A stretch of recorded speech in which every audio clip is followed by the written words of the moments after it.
What's up, everybody? This is Charlie Potter, senior team writer with BamaOnLine.com.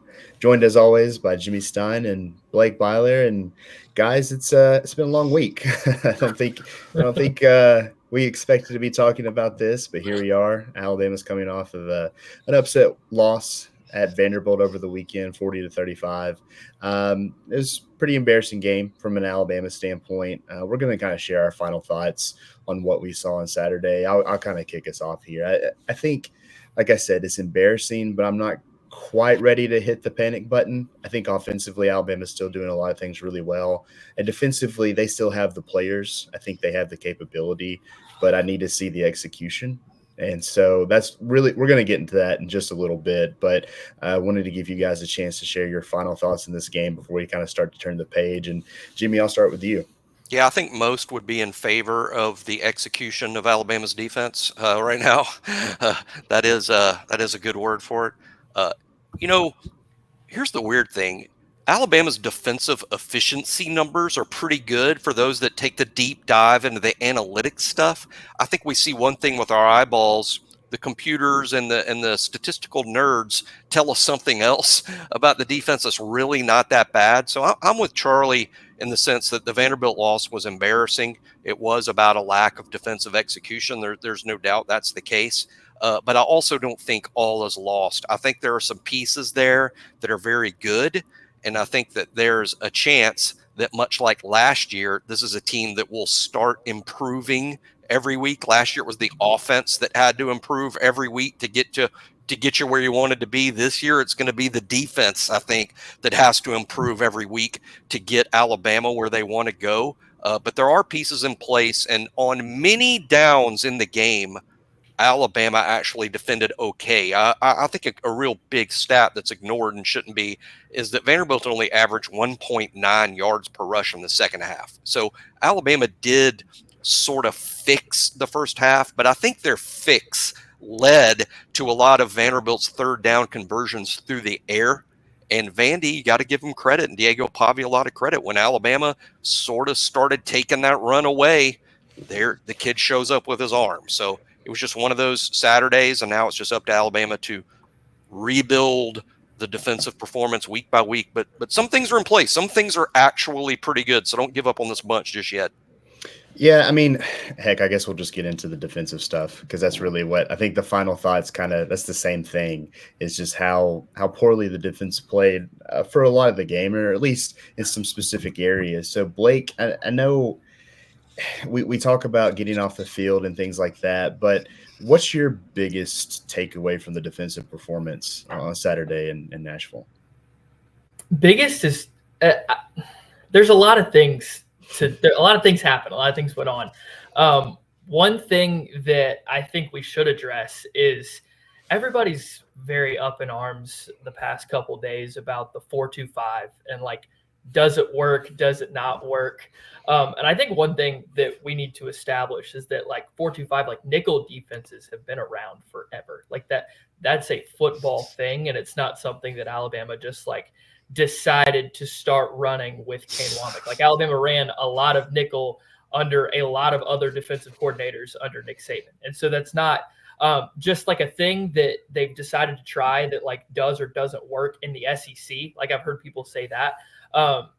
Alabama, really, it came down to a lot of poor execution in this game. And like you said, Jimmy, I like that you brought up the fact that Alabama really did improve against the run over the course of the game. And in the first half, I thought their linebackers specifically were really flat-footed. It's like they were stuck in quicksand. They didn't know what was going to happen with that kind of triple option with all the eye candy in the backfield and everything that Vanderbilt was running. And so that led to a lot of big gains on the ground from Vanderbilt. But in the second half, that kind of flipped, and they were getting stops on first and second down. They were forcing Vanderbilt into 3rd and 7, 3rd and 8. But that's when you had even more poor execution, and you weren't able to get off the field on 3rd down. So one thing that I think played into that was a lack of pass rush. And, we've seen the pass rush has been kind of hit or miss this season. You've had some guys who have had good games. Q Robinson has been probably the best pass rusher on this team so far this year. But there hasn't really been a consistent game wrecker, whether it be off the edge or a defensive tackle on the interior that's been consistently disruptive on 3rd and longs. And so once they made that adjustment against the run, they weren't able to get off the field on 3rd down, in large part because they weren't able to get to the quarterback. I know they didn't have a sack. I'm not sure if they really had a pressure by the end of the game. And so Diego Pavia had all the time he needed to find the guys that he needed to find and make the plays that he needed to make. And that ended up leading to, 12 of 18 from 3rd down by the end of the game. And so a lack of pass rush, I think, really contributed to that. And Alabama needs guys on the defensive line to step up, both in the run game and in the pass rush game. But really, when it comes to getting to the quarterback, they've got to have consistent pressure, because you even go back to the game before against Georgia in the second half. That's one thing that led to Carson Beck being able to air it out all second half, and all of those points and the 300 yards passing that he racked up in those 2 quarters was because Alabama was unable to get to him and put pressure on him in the second half. So the last 6 quarters, you have really not much pass rush at all, and it's led to a lot of success for opposing offenses. That kind of leads me into what I want to talk about next. Just what do you want to see from this defense coming off the Vanderbilt game and going into the South Carolina game? And obviously, the easy answer is get off the field. I talked about that with Tim on Tuesday. But I think for me, it actually is a lot more simpler than that. It's be the aggressor. Kind of like what Blake said. It just felt like Alabama was catching Vanderbilt's running backs or just their players instead of attacking. And Alabama has dudes at linebacker, at safety, along that defensive front. I thought Jihad Campbell, it was a very uncharacteristic game for him. I think just being the aggressor and attacking, and this is kind of the wrong way to put it, but almost like showing some initiative. I think if they can do that, that'll make up for a lot of the mistakes. You can have some, you can create negative plays. And I know that what Vanderbilt did is odd, is exotic. You're not going to see that every week. And there's a lot of pre-snap motions. There's a lot of things that you have to prepare for, I guess pray for too. But, there's a lot of things that are difficult to defend, but just be the aggressor. Be what we've seen from Alabama defenses in the past. And I hate bringing up the past a lot because it is a new era, but that's a simple thing to do on defense. I think if they can do that, because we've seen that in the first 4 games before the Vanderbilt game. I think if they can just do that and maybe not have to think as much, then I think this defense will be in a lot better shape. What about you, Jimmy? What do you want to see from this defense in the South Carolina game? Yeah, really, it's just restating what Charlie said, just a slightly different way, and that's stop the run. I mean, I think they've had issues just stopping the run, which is a defense's first job, even in 2024. I mean, you've got to stop the run first because it's the other team, it's the opponent's easiest path to victory. They can risk very little if all they have to do is run the ball the whole game. You've got to stop the run, and this Vandy game wasn't the first one that Alabama's had issues with the run game. As a matter of fact, specifically, Alabama had issues with stopping quarterback runs against South Florida. South Florida RPO'd Alabama to death, and the quarterback rushed for over 100 yards. Vanderbilt triple optioned the defense to death with the quarterback being the primary ball carrier, and he had a spectacular day with his legs. Now you're about to play somebody that's got 2 very athletic quarterbacks that can hurt you with their legs. So to me, it's about stopping the run or slowing down the run, specifically QB runs. And I think if they can do that, it'll go a long ways. Now, there's other things that you guys have mentioned about pass rush and stuff like that. I'll let Blake and Charlie get to that too. I'm not ignoring that, but I just think it starts with doing a much better job against the run. Blake, is it for you? Is it go back to the pass rush, or do you have something else that you kind of want to see from this defense? Yeah, I kind of touched on it a little earlier. Like that was my main thing, is just getting to the quarterback, because we've seen this defense has had success and had a lot of success when they've been able to put pressure on opposing quarterbacks. And also, we know how much Alabama likes to play man-to-man with the secondary. And I think they're I don't know the exact numbers, but I think they're near the top in terms of playing man-to-man, like the rate of that in college football. And that's something that Kane Womack likes to do. They played a lot of cover 1 against Vanderbilt. But if you're going to leave your guys in man-to-man on the outside, it would help if you could put some pressure on the quarterback and make him speed up his decision-making process, because the longer you've got a guy in man-to-man coverage on the outside, the longer that he has to play, he's going to get beat eventually. Like there's no cover corner in the SEC against most guys that's going to be able to cover for 7-8 seconds downfield. That just doesn't happen. So if you can be able to get to the quarterback and put pressure on him and get him to get the ball out quicker, you're going to have more success just all around on the defense, from your secondary to your defensive line to even your linebackers covering over the middle. Like that's just what you need to do in order to get there. So I think that's once you stop the run, like Jimmy said, and force them into some third and longs and into some obvious passing downs, you got to get to the quarterback.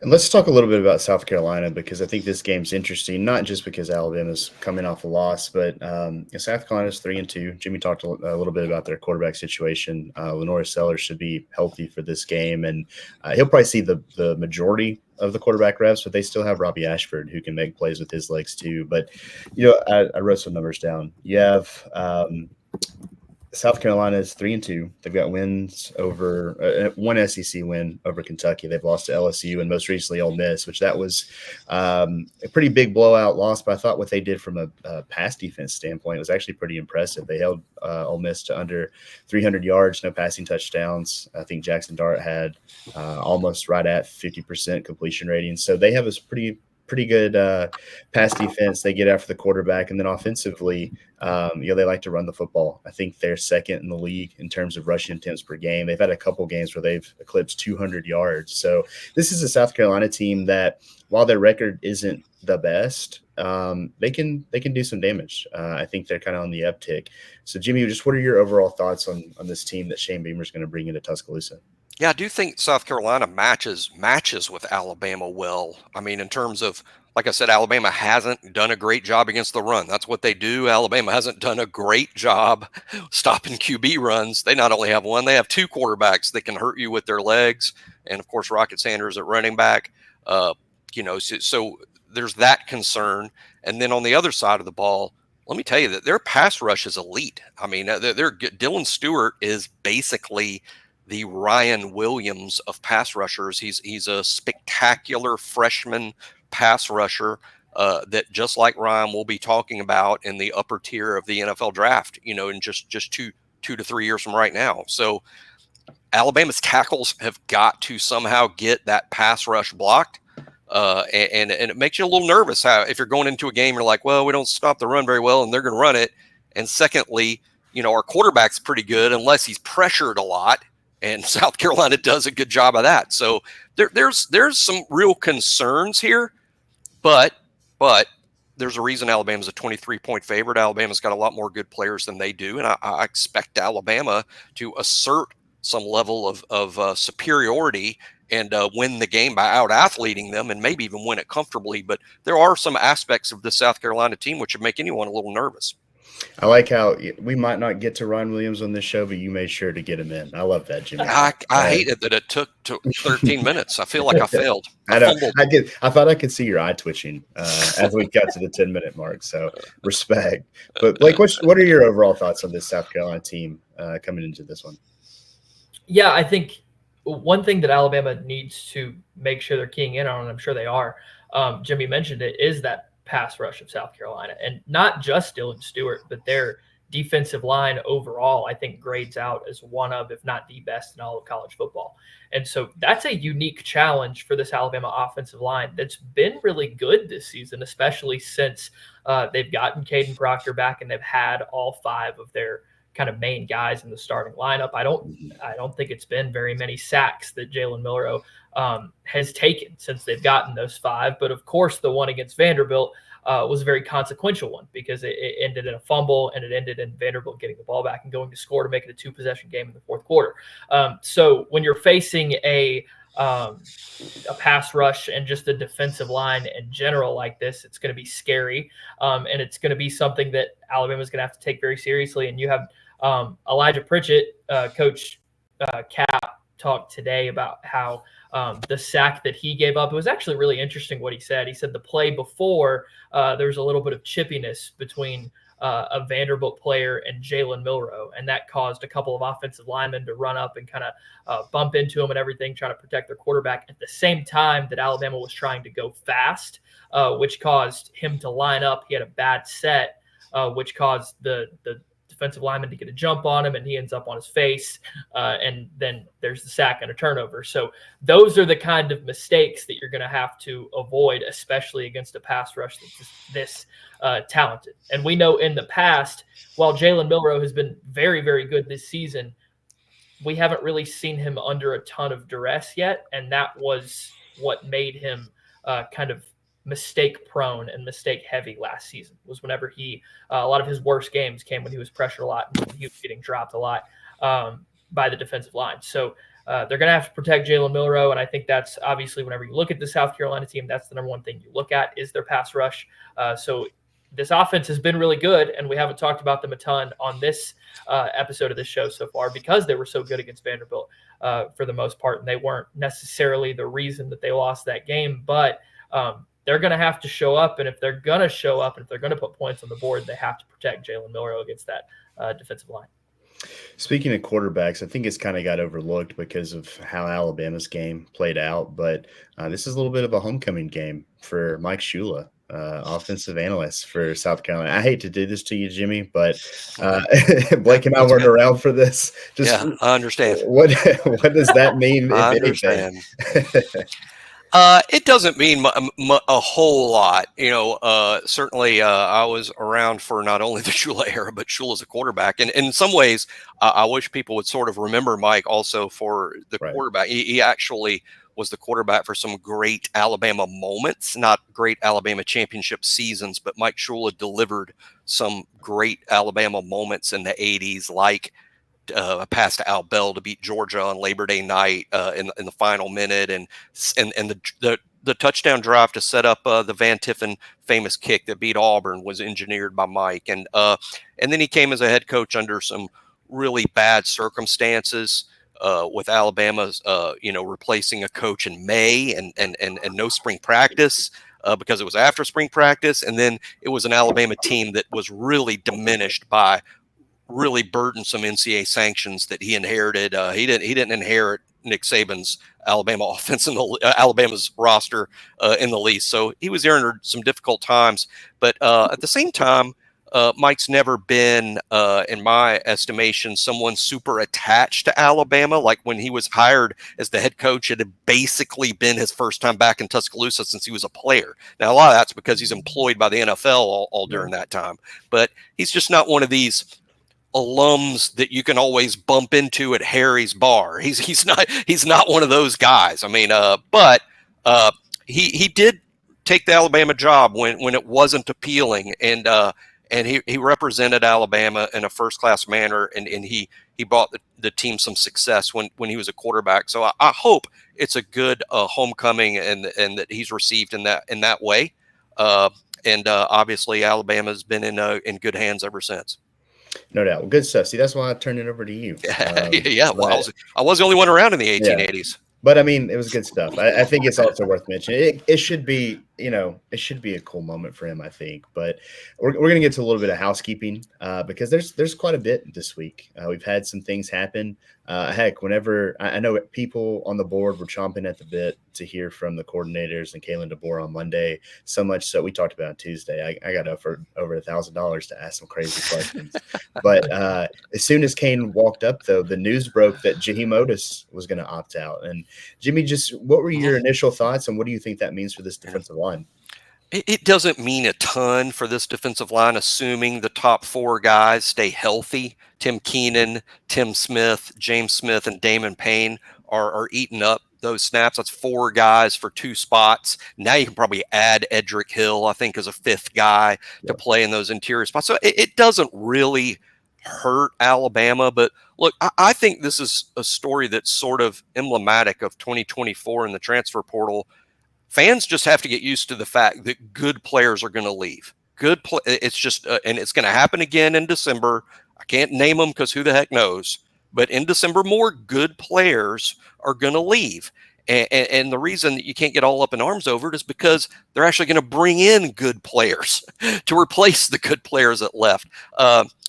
Things can be bad and not terminal. James Otis leaving this roster is not good news. I mean, he's a good player at a value position that was probably only going to get better until he cycled out of college football. So this is a blow. But is it terminal? Is it terrible? Is he irreplaceable? Of course not. Alabama will be fine, and this is just 2024 college football as far as I'm concerned. Yeah, and I mean, Jaheim's a great kid. Heck, my wife and I have been out at dinner, and I felt an enormous paw tap me on the shoulder, and it was him just to say hello. A lot of guys don't do that, but I think a lot of it had to do with playing time.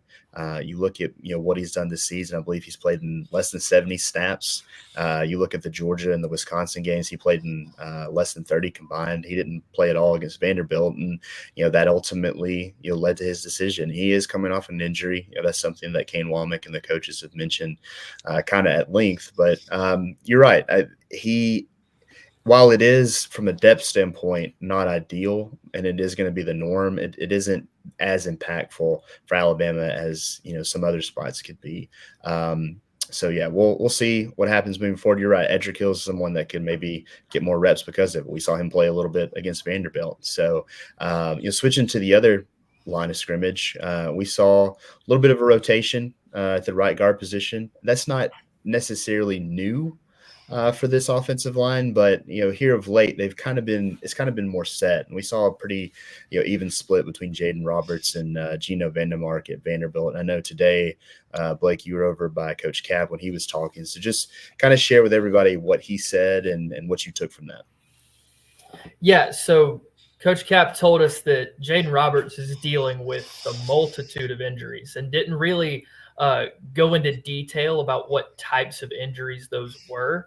But he did say that he's dealing with a lot of pain when he plays, and every day he said he is living in the training room, were the words that he used, and that Roberts is playing through a lot. And he said he's playing through a lot that he thinks most guys wouldn't play through, which I think speaks a lot to the heart of Jaden Roberts and how much he cares about this football team and how much he wants to play, which is great news. But also that was kind of your reasoning for some of your rotations there with Gino Vandermark and Roberts. And it's something that Coach Cap said Roberts was good with, something that he needed, because with how much he's playing through and the injuries he's dealing with, he needs a drive or two here and there to kind of spell him and let his body get some rest and get some water, get some oxygen on the sideline so we can go back out there later in the game.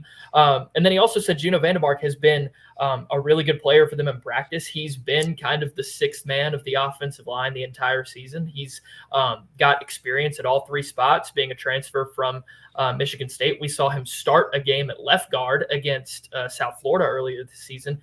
So he's a very capable player and a guy that is a good option to slide in there. He said they trust him. They trust their ability to run the offense and structure it the way they need to, even though, or with him in the game, even though Roberts is out of the game. So it's a good thing that they're getting to rotate given what Roberts is dealing with. And Roberts also had a rough game against Georgia that I think some people brought up. We didn't talk about it in length here or anything, but he did get beat a couple times noticeably. And I think we know Roberts is a better player than that. He's not usually a guy that's getting beat 4 or 5 times a game. So he's dealing with an injury. If he struggles, that could be something that we attribute it to. But also he's going to be rotating for the foreseeable future with Gino Vandermark until, he gets all that ready and he's back up to close to 100%. And kind of speaking of injuries, full disclosure here, we're recording this before Alabama's first availability report comes out. That'll be on Wednesday evening. But we have heard from Kalen DeBoer on the SEC teleconference. He was actually asked about Kendrick Law and Kobe Prentice, and he said both those guys are going through workouts. And he mentioned the word on track a couple of times with them, which I think is good. We'll learn more as the week progresses, just in terms of what they're able to do. Kendrick Law has the lower body injury that he sustained in the Georgia game. Alabama certainly missed him in the second half against Georgia. And, the offense, again, wasn't the issue at Vanderbilt, but you always want to have a guy on the field like him. Hell, I think Kendrick Law could have probably helped the defense out a little bit, if we're being honest. And then Kobe Prentice, we don't know exactly what happened. I would be surprised if it's not a concussion protocol situation with him, though, given the big hit that he suffered in the Vanderbilt game on a very strange targeting call that wasn't.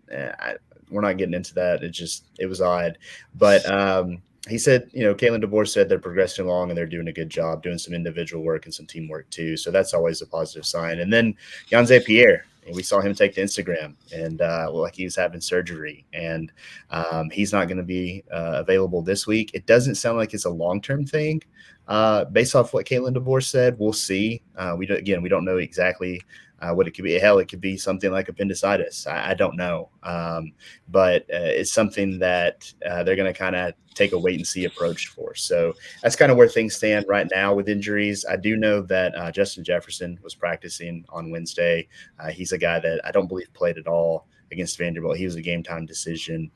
And so we'll see what else happens from an injury standpoint. But overall, I guess a positive update for Alabama. We'll see if they get any of those receivers back. And with that, we'll kind of end on this. We're not completely shifting to a basketball school after a loss to Vanderbilt, but there's some basketball to talk about because on Friday, late Friday, Alabama has its banner reveal. Let me pull this up.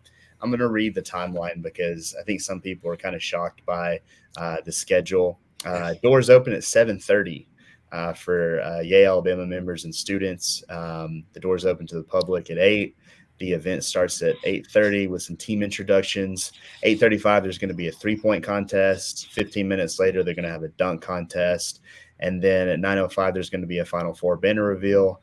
A couple minutes after that, Nate Oates is going to kind of speak to the crowd. Chris Stewart will MC that. And then there's a scrimmage at 9:20 p.m. on a Friday night before an 11 a.m. kick on Saturday. So get your coffee ready. But I want to turn it over to you guys. We don't know who's going to participate in this. I don't think it's going to be the full team, but I wanted to see who you guys got in this 3-point competition and dunk contest. We'll start with the threes. I'll go last because that's only fair. I'll let Blake, since he's so excited to see basketball, go first. Who do you got in this 3-point competition? It feels like cheating to say Mark Sears, so I'm not going to say Mark Sears because that's like the obvious answer. I'm going to say Aiden Holloway, the transfer from Auburn, who you would look at his percentages last year and think I'm crazy because he shot 30.5% from three as a freshman last year. He's a McDonald's All-American, really talented player out of high school, but didn't necessarily show it over the course of a whole season. He had some games where he was utterly ridiculous, like their season opener against Baylor last year when he made about 5 threes. But from everything we've heard from Nate Oates and also things we've seen in practice that we got to go to, is he is a really, really good shooter. And he didn't necessarily show it, whether that was due to scheme or shot selection or whatever you want to call it last year. By all accounts this year, he's been one of the best shooters on the team in practice. And I think he's going to have a really good year shooting the ball. I think he's going to get a lot better looks. And I think also he's going to have it drilled into his head to take better shots. But not even just talking about this season, but in the 3-point contest, I'll go with the not obvious answer, and I'll go with Holloway to win it because I think he really is one of the better shooters on the team. And I think he'll get to show that. Boy, I can already see my mentions if that. I know. So, what about you, Jimmy? Who you got? I agree with Blake. 2 points. Number one, Mark Sears is, I think, almost such an obvious answer. I think Mark's one of the best shooters in the country, and he proved that. So it wouldn't surprise anyone if Mark goes out and makes 50 in a row. I mean, no one should be surprised. But Mark is almost like a boring answer because it's kind of like, it's just kind of too obvious, but also making for a bad show. I'm just going to agree with Blake. I think Aiden Holloway is going to win this thing, or I'm sort of rooting for Aiden to win it because I think that would be the best story. And it's very, very possible that he does. Just all the reports that we hear from what goes on inside the practices and from Nate, both on and off the record, it's Aiden Holloway has been extremely impressive as a shooter. So sort of pulling for Holloway here. But no one should be surprised if it's Mark Sears. Yeah, I really thought somebody was going to take Mark Sears because I tried to go a different route. If we're not, here's the thing: Mark might not even participate in it. But Right. if he does, he should win. Because I wrote down Latrell Wrightsell because I was gonna graciously go last, and you got to prepare for your pick to get taken. But I'll stick with Latrell. Heck, why not? He's shot almost 45% from three last year. He's a guy that he looks healthy. He looked good in the practice that we saw. So I'll go with Trelly at the 3-point contest. What about the dunk contest though? Those can be interesting. Those can also be very boring. So we'll see how these guys prepare. How creative they can get. But who you got in that one, Blake? It's tough because the last time they had a dunk contest for like a tip-off event, they had J.D. Davison on the team. Yeah. And so he was a much better dunker than I think probably everybody on this roster. And that you could say that about most rosters because that kid had insane bounce. But on this team, it's tough because I don't know who's going to be in it. Yeah. So I'm go with Darion Reed, the 5-star freshman, 6'8". If you go on Twitter and you search Darion Reed dunk, there should be one from high school that he had that it was a putback dunk where he was like under the rim and just an insane show of athleticism. He's one of the most athletic players on the team, but the catch is when we went to practice a couple weeks ago, he was not participating with a hand injury. So I don't know if they're going to throw him out there for a dunk contest if he's dealing with a hand injury. Could have injured his hand on the shot clock. So I don't know how confident I am in that pick. If he doesn't participate, there are a couple other guys it could be, but I'll let y'all name those since I don't want to go first and name all the players. I was wondering, I was like, do you remember what we saw at practice? But you stuck by your guns, so I'll take it. Jimmy, what about you? Who you got? In these dunk contests, to me, it's more aesthetically pleasing or more – I think it's more appreciated when the smaller guys, when I say small in basketball, I'm talking about like 6'4" and under, when those guys dunk because they have to get up so high to do it, and they just show a lot of bounce. And I think people are more impressed by watching the shorter guys dunk. But I'm going to go with one of the taller guys on the team, Cliff Amorai. Cliff, for a big dude, has insane hops. I mean, he can really leap. It reminds me of like Antonio McDyess and other former Alabama bigs who can really, really jump. And he can. So, he's powerful. It's going to be a power dunk. He's going to get way up there. I'm going to go with Clifford, the big red dog, to win the dunk contest. See, I'll go with another newcomer, and I can't find the quote, but I think he said it a couple of times. Nate Oates really commended Nas Cunningham for his ability as a dunker. And so he's another guy that was a little banged up when we were at practice, but I think he was the least serious of the three. And I think, for this kind of event, you want your guy that the head coach is kind of hyping up there. So I'll go with Nas to win this. Again, we don't have the list yet. None of these guys can participate, so we could all be wrong. Who knows? But it will also be delirious because of how late it'll be. So it doesn't really matter. So we'll have that covered at BOL. We'll be at the game. Hopefully we're having a different discussion. That's something I wrote down. It's like, again, it's an embarrassing loss. It's not time to hit the panic button. But if we're having this same discussion next week, then you can panic. You can start to sweat a little bit. I'll panic. Until then, though, positive thoughts. Appreciate you guys as always for joining us. Appreciate you guys out there for listening. If you haven't already, like and subscribe to the YouTube channel. If you're listening via podcast, give us 5 stars. We would greatly appreciate it. And we'll see all you guys on the next show.